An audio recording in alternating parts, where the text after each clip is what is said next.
Саяны тоглосон бит хоёрын том буугаар тоглоом хэн ялсан бэ? Сайн байцгаана уу? Мөнхшөр байна, ингэшэр байна. Аливаа гадаад хэлийг суралцахад ганц үг чиглэлээс илүүтэй бодох, сэтгэх, бусадтай харилцах гээд маш олон өөр ур чадварыг шаардж байдаг.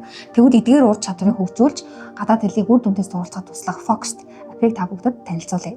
Монгол стартап компани хөгжүүлсэн төрөл бүрийн гадаад хэлийг суралцахад туслах Foxed app нь хоорондоо тоглоом тоглож ярих, live хэлбэрээр өрөө үүсгэж хилцүүлэг үүсгэх, AI-аар дамжуулан дадлага хийх зэрэг маш олон сонирхолтой системүүдээс гадна видео фид гэдэг хэсгийг нэмсэн байна. Энэ юу вэ гэхлээр тодорхой нэг шинэ үгийг сонгож аваад тухайн үгээрээ өгүүлбэр зохио. Өөрөөр хэлэх юм бол 2, 3 болон түүнээс дээш үг оролцсон өгүүлбэр зохиогоод тухайн өгүүлбэрээ видео хэлбэрээр дүржүүлж авна гэсэн үг. За энэ нь бол TikTok шиг те дүржүүлж авсан видео бичлэгээ бусдад харагдуулах торгоон дээр хадгалаад энэ нь болохоор яг л TikTok шиг бусдын видео бичлэгийг үзэнгээ бас өөрийнхөө видео бичлэгийг оруулаад гадаад хэлний мэдлэгийг сайжруулж болно гэсэн үг. Тэгэхээр Foxed app маань App Store, Play Store дээр орсон байгаа учраас аппликейшн татаж авах платформуд дээр Foxed гэж бичээд та бүхэн татаж аваад туршиж үзэх боломжтой болгоно.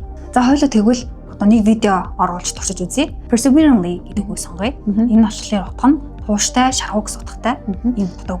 Тэгвэл энэ үгээр яаж хөгжилтэй за тэгээд тоглож болох утсаар өгүүлбэр зохиох вэ? Perseveringly moving your thumb quickly increases your chances of winning. Тэгэхээр эн чинь болохоор эрхийн ургоо хин тууштай шаргуу хөдөлгөж чадна ядлах боломжийг нэмэгдүүлэх гэсэн үг юм шүү дээ. Тэгвэл энэ тоглоом өгүүлбэрээр хоёлаа нэг тоглоод үзье. За тийм.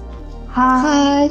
За одоо битээр саяны хэлсэн өгүүлбэрийн дагуу Tumblr тоглоом тоглоё. За хэлэх үү? Тий. За хэл шүү.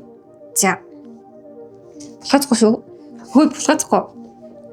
Тэр чи булгаацчлаа одоо дахиад хэлнэ. Тийм ба. За энийг хөдлөхгүй шүү. Заахан хөдлөхгүй энэ гараа хөдлөхгүй. За би ингэ хөдлөө. За тэгвэл та бүгдийн анхаарлыг шалгая. Саяны тоглосон бит хоёрын том буугаар тоглоом хэн ялсан бэ?